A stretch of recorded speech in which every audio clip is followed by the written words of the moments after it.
Christmas அப்படின்னு வந்துட்டாலே Santa Claus அப்படிங்கிற அந்த கிறிஸ்மஸ் தாத்தாவை பற்றி கேள்விப்படாதவங்க இருக்கவே முடியாது. சர்ச்சில் நம்மளுடைய கூடுகைகளில் கேரல் ரவுண்டுன்னு சொல்லக்கூடியதான கிறிஸ்மஸ் பவனி அதில் எல்லா இடத்துலும் பார்த்தீங்கன்னா இந்த கிறிஸ்மஸ் தாத்தாவை பார்க்காதவங்க இருக்கவே முடியாது. சரி, ஒரு சிலர் இந்த கிறிஸ்மஸ் தாத்தாலாம் வேதத்தில் இல்லாத ஒன்று, நம்ம அப்படியெல்லாம் ஃபாலோ பண்ணக்கூடாது, இதுக்கெல்லாம் கூட குறை சொல்லிட்டு இருக்கிறீங்களா ஐயா, தயவு செய்து நீங்கள் அமைதியாக இருங்க அப்படின்னு இன்னொரு சாரார். ஸோ இப்படியெல்லாம் இருக்கும் பொழுது இந்த பதிவில் நம்ம என்ன பார்க்க போகிறோம் அப்படின்னு பார்த்தீங்கன்னா, இந்த சாண்டா கிளாஸ் அப்படிங்கிறவர் யார், உண்மையிலே அப்படி ஒருத்தர் இருந்தாரா, அடுத்து இந்த சாண்டா கிளாஸ் அப்படிங்கிற ஒருத்தரை உருவாக்குனதே ரோமன் கத்தோலிக்க சபை தாங்க. அவர் அந்த கத்தோலிக்க சபையில் இருந்தவர், உண்மையிலே அப்படி ஒருத்தர் வாழ்ந்தாரு. அதை ரோமன் கத்தோலிக்கர்கள் தான் ரொம்ப பெரிய அளவு பண்ணி விட்டுட்டாங்க. அதை இப்போ இருக்கக்கூடிய சில பாரம்பரிய சபைகள் ஃபாலோ பண்ணிட்டு இருக்கிறாங்க என்று சிலர் சொல்லி கொண்டிருக்கிறாங்க. அது உண்மையா அப்படிங்கிறதை நம்ம பார்க்க போறோம். இந்த சாண்டா கிளாஸ் குழந்தைகள் அவரை எப்படி பார்க்குறாங்க, அது இந்த காலகட்டத்திற்கு சரியா, வேதத்தின் அடிப்படையில் இப்போ நம்ம இந்த சாண்டா கிளாஸுங்கிறதையே நம்ம வச்சிருக்க கூடாது, அது மிகப்பெரிய ஆபத்து அப்படிங்கிற ஒரு நிலைப்பாட்டில் சிலர் இருக்கிறாங்களே, அது சரியானதா, இதையெல்லாம் இந்த பதிவில் விலாவாரியாக நாம சிந்திக்க போகிறோம். கடைசி வரைக்கும் பாருங்க, நிச்சயமா இந்த பதிவு உங்களுக்கு பிரயோஜனமா இருக்கும். வாங்க வீடியோக்குள்ள போகலாம்.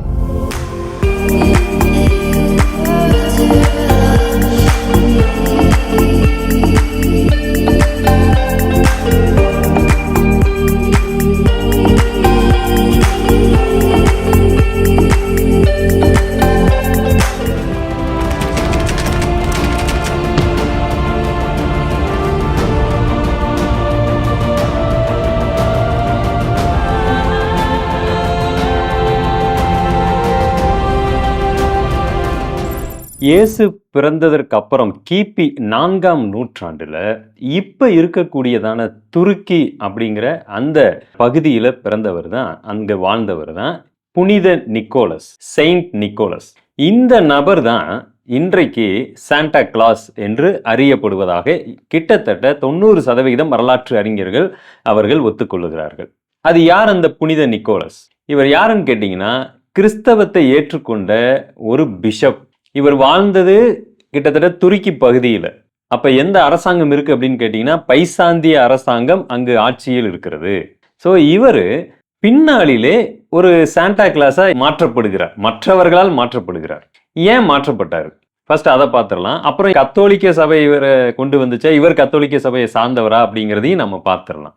சரி, இந்த புனித நிக்கோலஸ் என்று சொல்லக்கூடியவர் டச்சு மொழியில பார்த்தீங்கன்னா சின்டர் கிளாஸ் அப்படின்னு அழைக்கப்படுகிறார். பின்னால தான் அது அமெரிக்காவில் சாண்டா கிளாஸா மாறுச்சு அப்படின்னு சொல்றாங்க.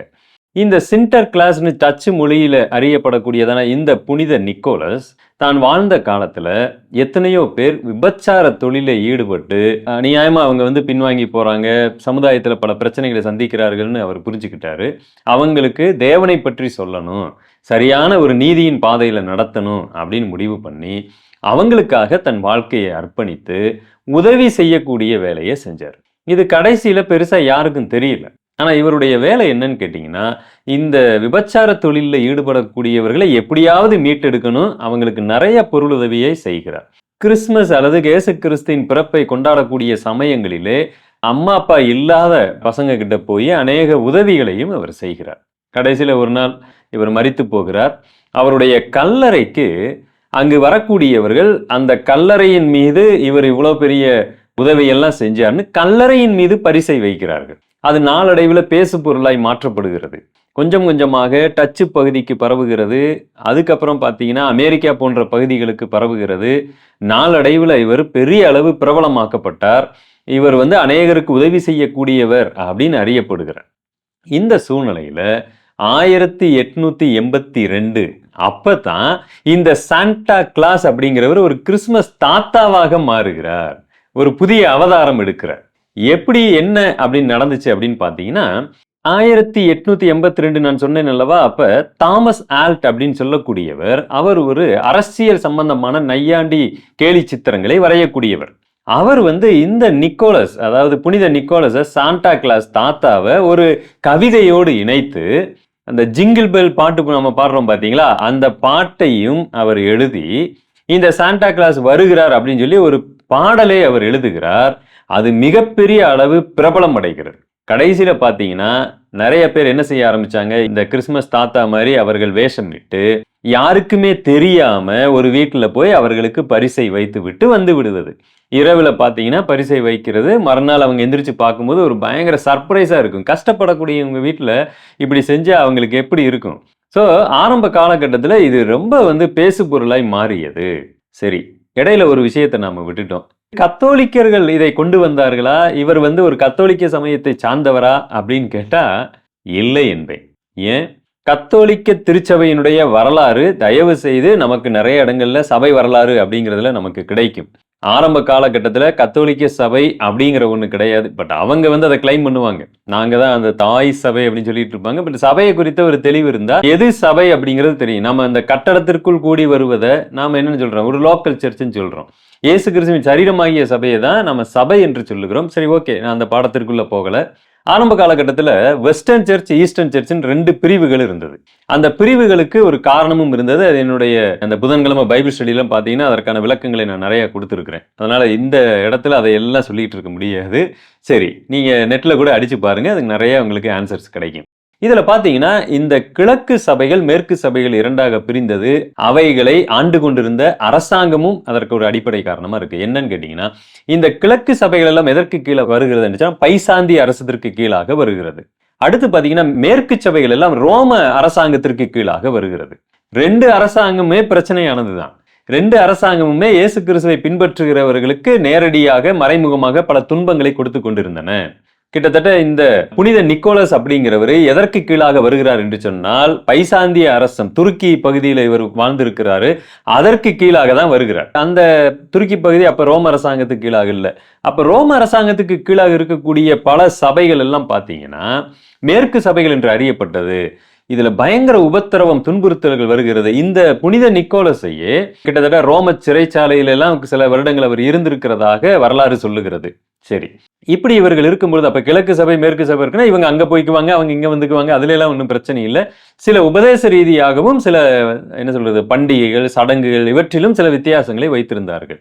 இதுல நாள் ஆக ஆக ரோம அரசாங்கத்துக்கு கீழே இருக்கக்கூடியதான அந்த ரோம சபைகளுக்கு ஒரு பெரிய ஆச்சரியம் காத்திருந்தது. சர்ப்ரைஸ் என்னன்னு கேட்டீங்கன்னா, ரோம அரசாங்கமே கிறிஸ்தவத்தை தன்னுடைய மதமாய் அங்கீகரித்துக் கொண்டது கான்ஸ்டன்டைன் காலத்துல.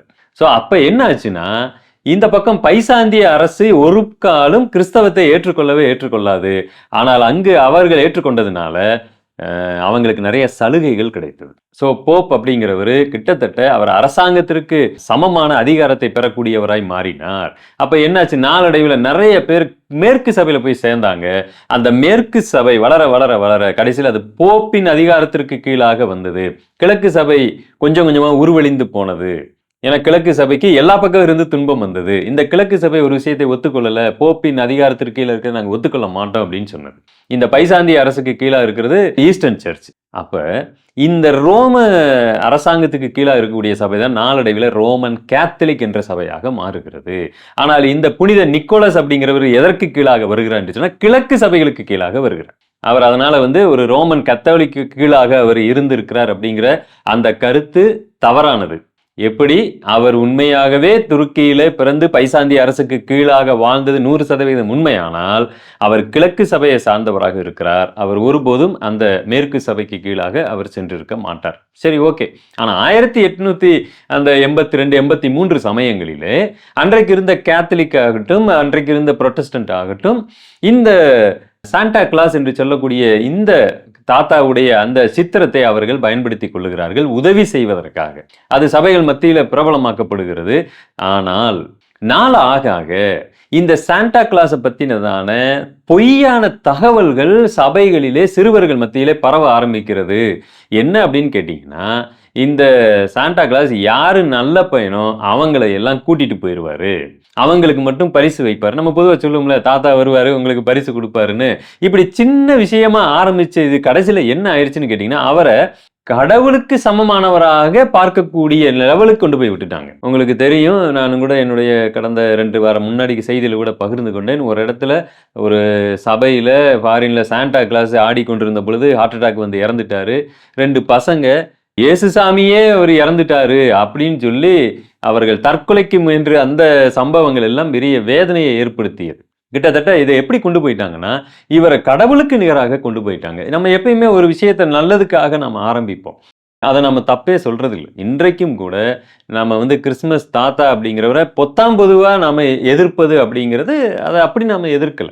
சரிங்களா? ஆனா, அது பிள்ளைகள் மத்தியில ஒரு சரியான புரிதலை கொண்டு போய் குடுக்கணும். இன்றைக்கு உங்க சபையில கிறிஸ்துமஸ் தாத்தா இது போன்ற சில காரியங்கள நீங்க செயல்முறைப்படுத்துறீங்கன்னா, அங்கு கிறிஸ்துமஸ் தாத்தா வேடம் போட்டு ஆடுகிறதுனால கொஞ்ச நேரம் நமக்கு ஒரு மகிழ்ச்சி கிடைக்கலாமே ஒழிய, அவர் செய்த செயலை தயவு செய்து பிள்ளைகளுக்கு சொல்லிக் கொடுங்க.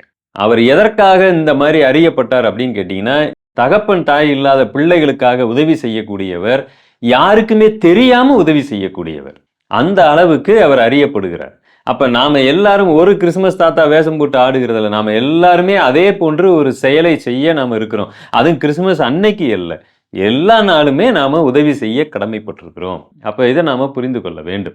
அதே சமயத்துல இன்றைய காலகட்டத்துல இந்த கிறிஸ்துமஸ் தாத்தாவை கேலி கூத்தாக்கி நடக்கிற சம்பவங்களும் இணையத்தில் இருக்கிறது. சில வீடியோக்களை வேணாலும் நீங்க பாருங்க. அவங்க ஆடக்கூடிய அந்த ஆட்டம், பாட்டெல்லாம் பயங்கரமான கிறிஸ்தவத்திற்கு ஒரு அவமானத்தை கொண்டு வரக்கூடியதா இருக்கு. ஏன்னா சில இடங்கள்ல இப்படியும் நடக்கிறது.